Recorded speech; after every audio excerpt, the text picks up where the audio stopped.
Salut tout le monde, aujourd'hui je vous retrouve dans cette nouvelle vidéo, j'espère que vous allez bien. Aujourd'hui je vais vous présenter 7 conseils pour vous préparer à Noël. Parce que Noël c'est bientôt, on est au début du mois et je pense qu'il est temps qu'on prépare enfin la liste des cadeaux qu'on va préparer pour Noël, pour nos amis et tout, etc. Il faut tout préparer et je veux pas moi personnellement, je veux pas qu'il y ait des choses de dernière minute qui soient organisées parce que je n'aime pas ça. Au contraire, j'aime quand les choses sont bien organisées. Donc, aujourd'hui, je vais vous présenter mes 7 conseils pour bien préparer Noël. C'est parti. Si j'ai un petit papier, c'est juste tout simplement pour me rappeler ce que je dois dire dans la vidéo. Voilà. Donc, premier conseil que je fais toujours, et le premier conseil que je vous donne, c'est de vous faire une to-do list. Alors, faire une to-do list pour les cadeaux. Alors, pourquoi? Alors, tout simplement parce que je me dis, on va dire, oui, alors, on fait un cadeau pour machin, pour truc, pour bidule, machin, etc. Et la veille de Noël, on se dit tout ça dans sa tête. Et la veille de Noël, le 24, on est là, on a oublié quelqu'un. C'est génial, donc on sait pas quoi faire. Donc pour ça, faites-vous une to-do list pour oublier, pour éviter d'oublier une personne, vraiment éviter. Donc voilà, faites-vous une liste pour qui vous allez offrir des cadeaux cette année. Alors, deuxième conseil, si vous ne savez pas trouver des cadeaux, si vous ne savez pas quoi leur offrir, allez sur internet chercher des idées de cadeaux. Vous avez Google, vous avez Pinterest, même parfois Facebook et Instagram pour vous poser des idées de cadeaux. Donc vraiment, allez chercher vraiment des idées de cadeaux. Il ne faut pas hésiter à aller chercher sur internet.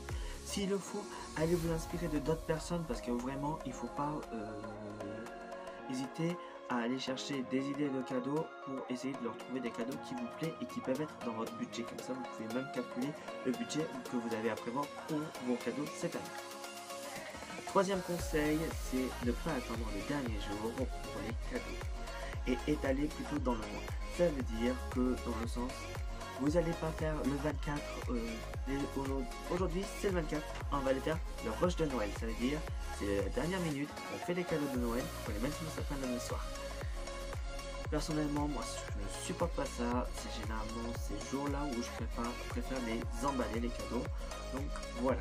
Donc concrètement, ne pas attendre le dernier jour pour emballer les cadeaux, pour faire les cadeaux.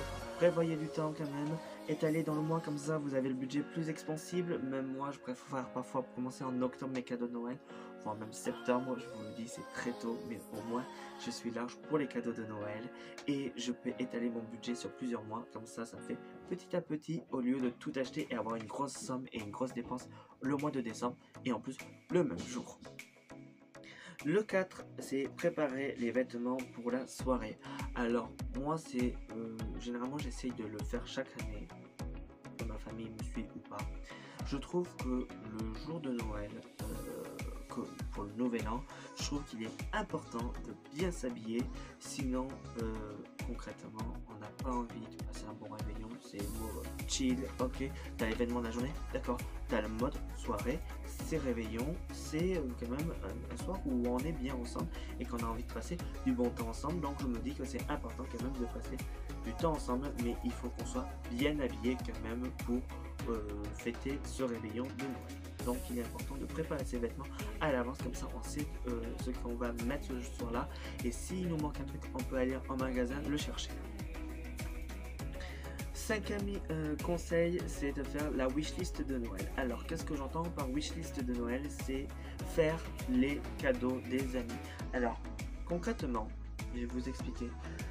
Chaque année, vous êtes là, qu'est-ce que je vais lui offrir? Est-ce que ça va lui plaire? Est-ce que ça va pas lui plaire? Concrètement, il ne faut pas hésiter à demander à ses amis qu'est-ce qu'ils veulent en fait pour Noël. Il ne faut vraiment pas hésiter à dire, parfois ça peut être des trucs qu'on aimerait s'offrir mais qu'on ne veut pas se l'offrir. Donc voilà, par exemple, moi je sais que j'ai envie de m'acheter une nouvelle couèche.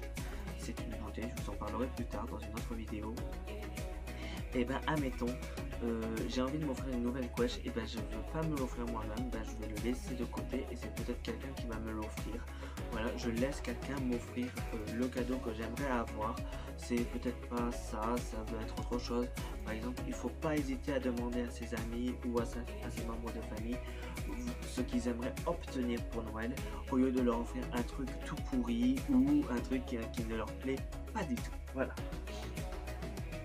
Ensuite, sixième conseil, voilà. Préparer les recettes de Noël. Alors, quand je dis recettes de Noël, ça veut dire qu'est-ce que vous allez faire pour Noël. Par exemple, il faut savoir que les recettes de Noël, ça va être, vous allez vous dire, oui, pour Noël cette année, c'est moi qui accueille tout le monde. Quand vous faites des grandes réunions, alors, cette année, je ne sais pas si ça va être faisable, personnellement, je vais vous dire, nous, on le fait entre mon frère, mes parents et moi, voilà. Si vous invitez plusieurs membres de la famille et que c'est vous qui devez faire à manger, conseil, préparez vos recettes de Noël à l'avance. Donc choisissez bien les repas, comme ça vous pouvez même voir à l'avance, prendre ce qu'il vous faut à l'avance et les conserver à l'avance si c'est faisable, parce que généralement pour un bon repas il faut entrée, plat, dessert et généralement le café en dessert, mais voilà. Mais il vous faut quand même quelque chose de structuré et quand même bien organisé et savoir quel plat on va faire, et demander aussi à vos membres de famille qu'est-ce qu'ils aiment et qu'est-ce qu'ils n'aiment pas, ou avec quoi ils sont allergiques ou pas, parce que c'est un peu particulier ça aussi. S'il y a certains qui mangent du sans gluten, eh bien, ils mangeront sans gluten, d'autres qui mangeront avec gluten, etc. Vous m'avez compris en fait, c'est ça je pense. Et je pense que le dernier cadeau, le dernier conseil, c'est oser demander, parce que comme je vous l'ai dit pour le cinquième conseil, oser demander les cadeaux qui vous plairont aux gens. Il ne faut pas hésiter, parce que concrètement, offrir quelque chose qu'ils aiment pas, par exemple, moi je vais pas offrir un attrape-rêve à mon frère alors que je sais qu'il déteste ça. Ça serait le père fouettard qui va offrir un cadeau du charbon à son enfant. Donc non, moi je considère que c'est pas du tout bon ça, et je pense qu'il est plutôt favorable de demander à leur ami qu'est-ce qu'ils voudraient avoir pour Noël, parce que je pense que c'est le plus important, et je pense que offrir un cadeau qui plaît, ça rend encore plus heureux pour Noël. Donc voilà. Et si vous avez d'autres conseils pour Noël, pour préparer Noël, n'hésitez pas à le partager en commentaire, ça me fera extrêmement plaisir également, et peut-être que ça m'aidera aussi à mieux m'organiser pour Noël cette année. Donc j'espère que cette vidéo là vous aura plu. Moi je vous retrouve très prochainement pour une nouvelle vidéo, et je vous fais plein de gros bisous, et je vous dis à très vite. Bye.